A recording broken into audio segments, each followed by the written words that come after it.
Irmãos, boa noite, uma alegria muito grande nós estarmos aqui mais uma vez, cultuando a Deus e tendo a oportunidade de compartilhar a sua palavra com todos nós. É bom estarmos aqui porque eu fico imaginando que há muitas pessoas que gostariam de estar aqui esta noite e por determinadas circunstâncias não podem, e nós temos tido esse privilégio, né? Temos saúde, temos tempo, temos condição de estar na casa do Senhor, e isso é motivo de alegria para nós.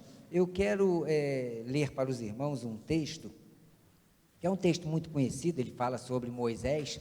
Esse texto, ele foi escrito mais ou menos, aliás, os fatos, né? Esses fatos aconteceram mais ou menos 3.500 anos antes de Cristo, ou seja, há 5.500 anos atrás, esses fatos aconteceram, né, aí mais ou menos.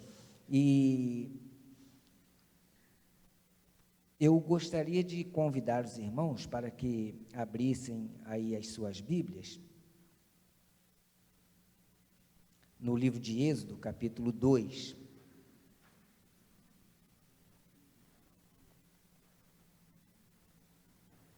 Êxodo, capítulo 2, versículos 9 a 15. Aliás, mas eu cometi um erro, não é 3.500 anos atrás, não, é mais ou menos 1.800 anos antes de Cristo, né, que esses fatos se passaram. Eu quero ler para os irmãos, então, Êxodo 2, 9 a 15, e depois vou ler o capítulo 3, versículo 1, que nos diz o seguinte. Nós vamos ler, os irmãos vão permanecer assentados, mas vamos acompanhar com reverência a leitura da palavra de Deus. Então a filha do faraó, 2, a partir do versículo 9, então a filha do faraó disse à mulher: leve este menino e cuide dele para mim, e eu lhe pagarei por isso. A mulher levou o menino e o amamentou. Tendo o menino crescido, ela, que era a mãe de Moisés, o levou à filha do faraó, que o adotou e lhe deu o nome de Moisés, dizendo: porque das águas o tirei. Certo dia, porém, sendo Moisés já adulto, foi ao lugar onde estavam os seus irmãos hebreus e descobriu como era pesado o trabalho que realizavam. Viu também um egípcio espancando um dos hebreus. Correu o olhar por todos os lados e, não vendo ninguém, matou o egípcio e o escondeu na areia. No dia seguinte, saiu e viu 2 hebreus brigando. Então perguntou ao agressor: por que você está espancando o seu companheiro? O homem respondeu: quem o nomeou líder e juiz sobre nós? Quer matar-me como matou o egípcio? Moisés teve medo e pensou: com certeza tudo já foi descoberto. Quando Faraó soube disso, procurou matar Moisés, mas este fugiu e foi morar no deserto, na terra de Midian. Ali assentou-se à beira de um poço. E o capítulo 3, logo adiante, versículo 1, diz o seguinte: Moisés pastoreava o rebanho de seu sogro Jetro, que era sacerdote de Midian. Um dia levou o rebanho para outro lado do deserto e chegou a Horebe, o monte de Deus. Que Deus abençoe a leitura da sua palavra. Nós temos aqui, irmãos, registrado a história, o começo da história de Moisés. Moisés, ele seguramente é um dos maiores nomes que a história bíblica conheceu.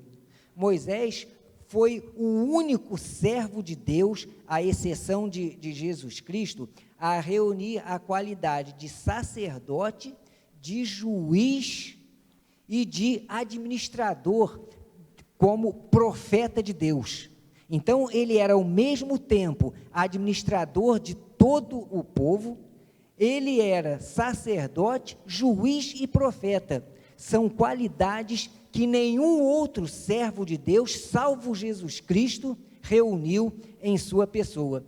E é muito interessante nós notarmos o seguinte: Moisés era um hebreu de nascimento, filho de escravos hebreus, mas ele foi criado pela filha de Faraó, ou seja, ele foi tornado um filho adotivo da filha de Faraó, portanto, um neto também adotivo, vamos considerar assim, de Faraó. Ele fazia então parte da integrante da corte do rei, da corte do imperador Faraó, mas ele era hebreu, ele participava do mundo egípcio, mas era hebreu.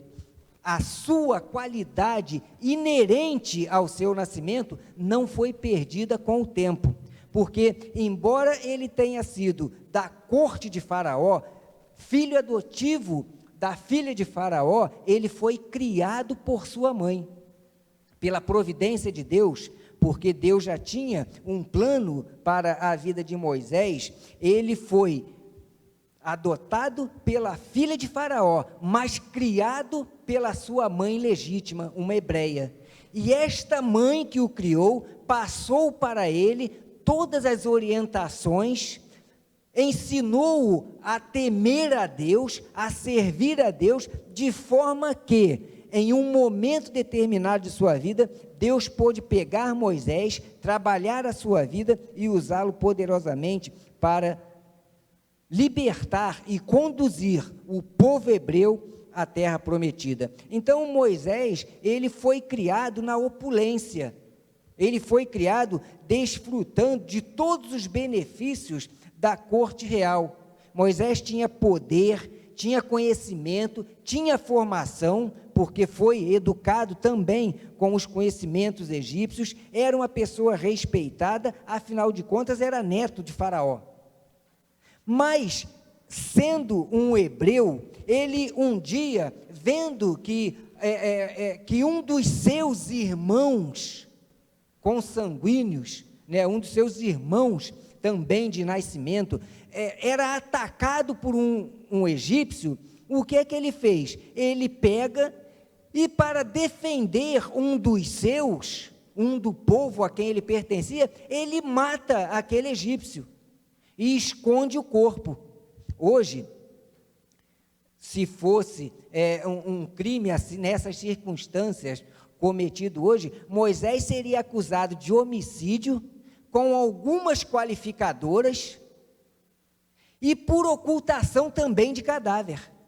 Então é um crime gravíssimo que Moisés cometeu. Então vejam que coisa interessante, Faraó, tomando conhecimento disso, deseja matar Moisés, e Moisés então tem de fugir, para não ser morto pelo seu avô adotivo. Então vejam que coisa interessante, irmãos, como nós devemos atentar para essas coisas. Deus estava comissionando para ser um profeta seu, para ser um líder de libertação do povo, para ser juiz do povo, um homem homicida. Veja que coisa interessante. Às vezes, irmãos, nós ficamos carregando o peso de alguns erros que cometemos durante a vida, vergando sobre esse peso, porque cometemos esse ou aquele erro, quando podemos entregar tudo isso para Deus. Eu fico imaginando, se quando Deus chamou Moisés lá na frente, Moisés chegasse para Deus e falasse: Deus, eu não posso fazer o que o Senhor quer não, eu não posso me aproximar de Ti, eu não posso ter comunhão contigo, porque eu matei um homem lá atrás e escondi o cadáver, eu não sou digno de estar na Tua presença, eu não posso ser comissionado por Ti para fazer nada em Teu nome, porque eu sequer mereço, em razão dos meus erros, em razão do que eu fiz lá atrás. Mas Moisés não fez isso. Nós vemos pelos registros da palavra de Deus, que Moisés relutou um pouco em aceitar o chamado de Deus para a sua vida. Mas Moisés não rejeitou, não relutou em aceitar o convite de Deus para ele, em razão de ter matado alguém, mas por achar-se incapaz, despreparado para liderar o povo. E Moisés, em várias oportunidades, a Bíblia nos mostra, ele discutindo com Deus, Ele usando vários argumentos para tentar fugir daquele compromisso com Deus. E Moisés chega a falar para Deus o seguinte: mas Deus, eu sou gago, eu não sei falar direito. Como é que eu vou lá falar para Faraó? Quem sou eu para que sair fugido de lá? Quem sou eu para voltar a Faraó, voltar à presença de Faraó e dizer para ele que ele tem que libertar o povo que Faraó queria manter cativo, porque trabalhava, forçado para construir o reino egípcio. E Moisés relutou um pouco, mas acabou aceitando esse encargo. Mas antes disso, nós vemos que Moisés, ele vivendo na corte real, desfrutando de toda a opulência da corte, ele tem que fugir e vai parar no deserto. Imaginem, Moisés saindo da opulência e entrando na completa falência. Esse foi o caminho que Moisés teve de fazer, para aprender a depender de Deus, para aprender a ter relacionamento com Deus, para aprender a confiar em Deus e a entregar a sua vida a Deus, crendo que Deus poderia, independentemente dos erros que ele tinha cometido, independentemente de ter matado um homem, independentemente de ter escondido aquele cadáver, independente de ter saído fugido às pressas para não ser morto, Moisés entendeu no deserto que ele poderia ser usado por Deus para realizar uma grande obra e ter uma nova vida, uma nova relação com Deus, uma nova relação com as pessoas. Imaginem a situação dele, sai do palácio e vai para o deserto, e lá no deserto, ele estava totalmente só, sem nada. Moisés não tinha rigorosamente nada, saiu de mão abanando, e foi então estar no deserto, isolado, completamente só. Mas no deserto, onde ele estava, aconteceu um fato interessante. Lá no deserto, sozinho, abandonado, talvez envolto em muitas considerações, em muitas dúvidas, imerso nos pensamentos dos erros que tinha cometido lá atrás, Moisés tem um encontro com Deus. Moisés, de um homem poderoso que era, ele passa a cuidar no deserto. Então, após conhecer um homem, Moisés começa no deserto a pastorear um rebanho que nem seu era, cuidando unicamente das coisas alheias, porque nada mais lhe restava, ele não tinha mais nada. E lá no deserto, ele vê, então ele tem aquela experiência com Deus, ele vê uma sarça, que é um tipo de árvore, pegando fogo, mas que nunca se queimava totalmente. E ele ficando maravilhado, disse: eu vou lá ver o que é que está acontecendo, o que é esta coisa espantosa que eu estou vendo. E lá Deus conversa com ele e manda Moisés tirar as sandálias dos pés, porque ali era a terra santa, era o monte do Senhor, e então comissiona naquele local Moisés para libertar o povo de Israel. Foi no deserto que Moisés foi preparado para isso, foi na dureza do deserto, foi num local onde o sol, o calor é tórrido, onde não há água em abundância, onde não há vegetação, onde não há nada. Foi neste local, sem ter nada, sem dispor de nada, sem ter recurso nenhum, que Moisés teve um encontro com Deus. O deserto foi preparação para isso, porque no deserto ele aprendeu a se defender, no deserto ele aprendeu a compartilhar, no deserto ele aprendeu a ajudar, no deserto ele aprendeu a trabalhar, coisa que provavelmente talvez nunca tivesse feito nos seus primeiros 40 anos de vida. No deserto ele aprendeu a perdoar, a sofrer, a passar pelo momento de sofrimento, a ter paciência, a lidar com problemas. Tem gente que não sabe lidar com problemas, e na vida, queridos, nós temos problemas.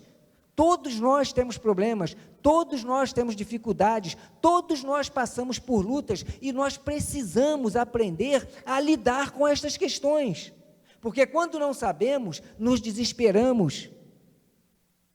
E este é o primeiro passo para a destruição da vida humana, o desespero. Então, quando estamos no deserto, precisamos aprender a lidar com essas questões e aprender a esperar no Senhor, porque a ação de Deus, a ação bendita de Deus em nosso favor, ela acontecerá. Ele estava no deserto, mas continuou confiando no Senhor que fez o deserto. Ele sabia que não estava desamparado. No deserto ele aprendeu a depender de Deus, porque o único recurso que ele tinha era a fé. E se ele não colocasse esta fé em Deus, em prática, não sobraria mais nada. Então, no deserto, ele caminhou com Deus, e Deus o ajudou a atravessar esse deserto e a chegar ao outro lado.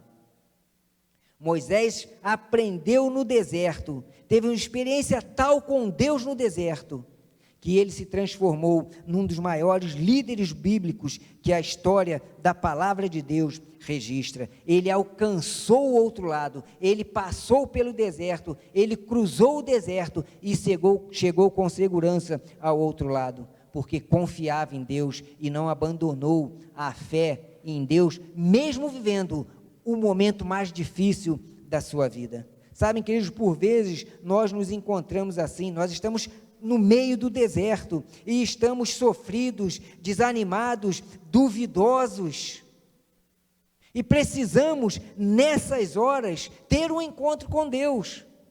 Quando nós estamos no deserto, como é que nós vamos agir? Como é que nós nos comportamos? Nós temos um encontro com Deus e entregamos as nossas vidas totalmente aos cuidados de Deus e cremos na sua ação bendita em nossas vidas, ou nós viramos as costas para Deus e começamos a reclamar, mas isso aconteceu assim comigo, aconteceu assado comigo e tal, eu estou nesta ou naquela situação, eu estou passando por esta ou esta dificuldade, Deus não existe, Deus me abandonou, Deus não me ama. Como nós agimos quando estamos cruzando o deserto? Nós agimos como Moisés e continuamos confiando em Deus? Mais do que nunca, queridos, quando estamos caminhando pelo deserto, nós temos que ter fé na providência de Deus, porque se nós agirmos assim, nós não ficaremos no deserto, nós o cruzaremos e chegaremos ao outro lado, como Moisés chegou, mas só alcançaremos isso se confiarmos no Senhor. Os problemas que nos afligem, as dores que nos fustigam, as lágrimas que muitas vezes derramamos, a paz que muitas vezes se ausenta das nossas vidas, tudo isto pode ser vencido quando nós caminhamos com o Senhor.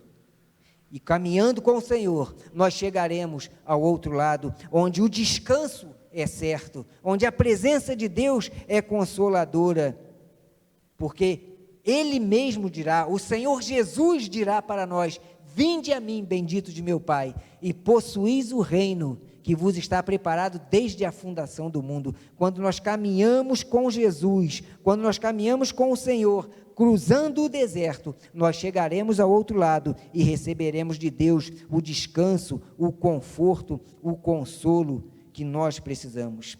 O deserto, querido, que nós estamos cruzando, o que você está cruzando, pode ser uma escola de aprendizado para a sua vida e para a comunhão com Deus, para que as suas forças sejam renovadas, para que a sua esperança seja renovada.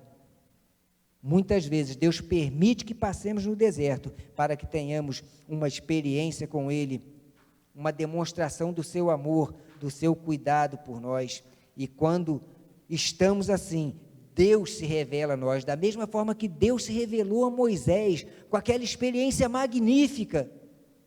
Deus também se revela a nós, quando nós o buscamos, quando nós caminhamos com Ele, quando nós, a despeito das nossas fraquezas, das nossas dúvidas, a despeito dos erros, das falhas que todos nós cometemos, porque somos humanos, Quando nós caminhamos com Deus, Deus se revela para nós. Quando nós clamamos a Deus, Deus se revela para nós. Deus nos toma pela tua mão e diz: você está no deserto, mas eu estou contigo. O deserto, por vezes, queridos, nos revela quem nós somos, porque mostra para nós o quão fracos nós somos, mas o deserto também revela para nós quem Deus é. Um Deus de poder, um Deus que nos sustenta, um Deus que caminha conosco e que nos ama e que está conosco a cada instante. Deus se revela no deserto. Você está passando por um deserto, saiba que Deus cuida de você. Deus não desiste de você. Deus não desiste de ninguém. A palavra de Deus diz o seguinte, que lá em 1 Pedro, que Deus não quer que ninguém se perca, porque Deus ama cada um de nós. Mas Deus espera que nós tomemos a iniciativa de dar um passo em direção a Ele. E quando estamos caminhando no deserto, nós temos que ter a certeza que Deus nos tomará pela tua mão e nos sustentará e nos levará até o outro lado, desde que nós andemos com Deus. Quando nós resolvemos andar com as nossas próprias pernas, nós vamos nos perder no deserto. E o calor do deserto, a dureza do deserto, vai nos consumir e vai nos destruir. Mas quando nós estamos cruzando o deserto e entregamos nossa vida a Deus e clamamos pelo poder de Deus, Deus se revela, Deus se achega, Deus nos toma pela nossa mão e Deus nos guia. Você está atravessando, querido, um deserto? Clame a Deus, achegue-se a Ele, aprenda a depender dEle, não desista, entregue a sua vida a Deus, caminhe com Ele, porque você vencerá o deserto e chegará ao outro lado, onde há descanso, paz e onde há o consolo do Senhor. Entrega, querido, a tua vida ao Senhor, entrega os teus momentos ao Senhor, entrega o teu ser ao Senhor, peça a Ele a bênção, porque Ele vai caminhar contigo e vai levá-lo durante todo o deserto, até que você, em nome de Jesus, chegue ao outro lado. Vamos orar por isso? Você quer, nesta hora, baixar a sua cabeça e dizer a Deus? Eu quero que você se coloque em pé, abaixe a sua cabeça e clame a Deus. Vamos nos pôr em pé, irmãos, e vamos orar nesta hora, pedindo a bênção de Deus. Se você tem alguma coisa que vai em seu coração, se você está lutando com alguma dificuldade, algo que tem incomodado o seu coração, diga a Deus, compartilhe com Deus, diga ao Senhor Jesus: Senhor Jesus, eu estou no deserto, eu estou passando por um deserto, eu estou passando por aflições, eu estou passando por problemas, eu tenho dificuldades, eu tenho que lidar com este ou aquele problema, com esta ou com aquela situação, mas eu quero passar por isso junto contigo. Deus está de braços abertos para receber a cada um de nós e caminhar conosco pelo deserto. Diga a Deus o que vai em seu coração, ore a Ele, peça a sua bênção, e Deus caminhará com você e fará com que você chegue em segurança ao outro lado. Senhor Jesus, nós queremos nesta hora, Deus, entregar as nossas vidas inteiramente, ó Deus, aos teus cuidados. Recebe, ó Deus, aquilo que vai no coração de cada um aqui que está nesta noite, ó Deus, daqueles irmãos queridos que estão nos acompanhando também em seus lares. Toca nessas vidas, toca nesse coração, Senhor, derrama o teu poder e o teu cuidado sobre essas vidas, de maneira, ó Deus, que tenham experiências reais do teu cuidado e do teu amor contigo, ó Deus. Senhor, obrigado porque nós podemos, mesmo em meio ao deserto, nós podemos confiar que a tua mão de poder, a tua presença abençoadora, o teu consolo, ele está derramado sobre nossas vidas e nos dará forças, renovará, ó Deus, nossas forças para a caminhada, por mais dura que ela seja, até que cheguemos ao outro lado e tenhamos a tua bênção, ó Deus, e alcancemos a tua graça. Obrigado, Senhor, por tudo. Recebe a nossa gratidão por este momento, ó Deus, que temos de estar aqui na tua casa, em comunhão contigo e com nossos irmãos. Abençoa-nos, ó Deus, abençoa cada querido que está aqui nesta noite. Derrama a tua bênção, o teu cuidado e a tua graça sobre essas vidas preciosas, Deus, pois é em nome de Jesus que nós te oramos e te agradecemos. Amém, Senhor.